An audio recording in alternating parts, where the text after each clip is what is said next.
What's up, everybody? Today I'm gonna be rescaping my 20-gallon long pea puffer tank. I've had this tank going for a little while. By the time you're watching this video though, I probably upgraded them to a bigger tank. But here we go, we're gonna get started. This is what it looks like originally set up in there. I got a few dwarf pea puffers, couple pulley loaches, way too many mollies, 2 platys, and a hillstream loach somewhere in there. So we're gonna see how this tank develops from how it started to what it turned into. As you can see, I have a lot of natural plants and some purchased from the stores, but my favorite is this one right up front. So let's dive right on in. So starting out, the first thing I do, I go through, I take out all the hardscape and all the plants. I'm going to show you basically what I have in there, what I'm going to be using in there. This was just a little bowl I put in there to see if my puffers would breed, but they're not old enough yet. As you can see, this kicks up a lot of debris in the water, but it's going to clear up after a while because I'm going to have to do a bunch of water changes. These are the plants I use. As I stated, they're from natural or from plants bought. This is my products that I'm putting in there. If you want, you can pause these screenshots and review what you see. Now I'm just going through collecting all the puffers as much as I can. I'm thinking about taking out some of the loaches too, because some of the delicate fish in here, I don't want to stress them out. So I'm just taking my time going through collecting what I can, however I can. Other fish like the mollies and the platys, they're very hardy, so I'm just going to leave them in the tank. Here I grab my little pump and I connect it in there just to help me quickly siphon out the water. You could do this with just the centrifugal force of filling up the hose and just dumping the water out. But I find it easier to use the pump because I know I'm going to be doing multiple changes of the water. Because I'm going to change up a bunch of stuff. So hit it with a little vacuum real quick, get the carpet clean. This is how I fill my water up to do the regular siphon. I just dip the hose in, fill it up, get the air out of it, then put one in lower, and it starts the siphon all by itself. I use this to get the smaller like mold and detritus that I want to get out of this tank for now. It has a lot of buildup in there, so I'm not worried about crashing the tank. Here are my little guys.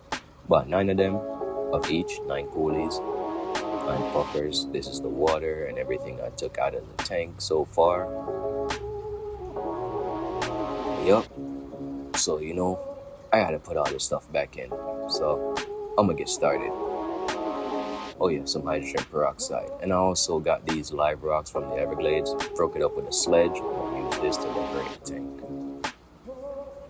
A little bit of play sand from Home Depot I had left over to cap off everything. So now, get out some more water, start placing my rocks, set it up how I want it, dump in a little bit more sand in little areas that I want more like development. All my tanks have a dirt base, so I always replenish the sand caps after a couple of months because the buildup comes through. So now I'm just taking my time going through, setting in my plants, putting the taller stem plants to the back, my showpiece plant up at the front. Now pour some water in there to see what it looks like. Still need to fill out a little bit more spaces, so jam a couple more plants in right where I want them. Remember, every time you do this, you add water to it. Remember to add conditioner. I do it, but the video is time-lapse and sped up, so you don't really see each time. I try to hold it in front of the camera, but you know how that goes.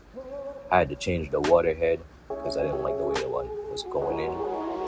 My little moss tree looks so beautiful, but for some reason I can't keep them alive. So now,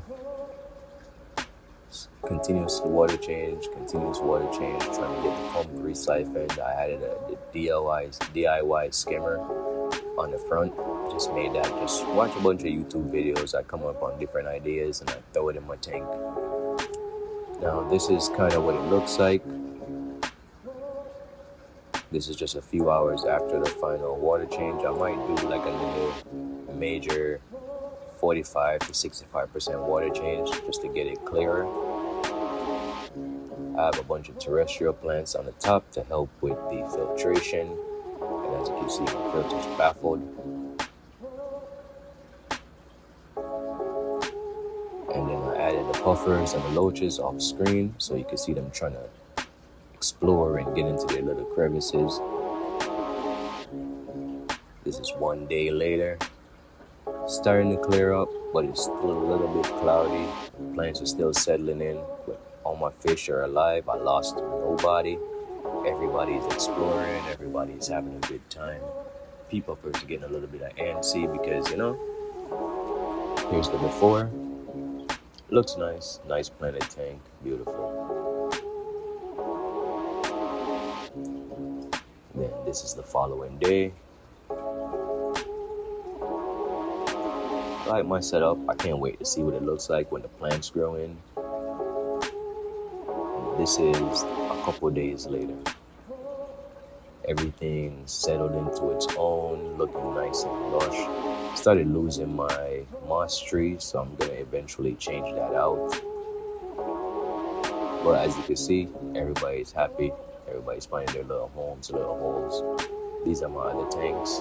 Cichlids, bushers, a bunch of crayfish in here. All my other tanks have terrestrial plants on top. This is my 20 gallon for my beta and my pleco. Gus, I had him since he was a baby. If you like seeing content like this, just like, follow, and subscribe. It gives me the motivation to create more. And don't forget to leave comments.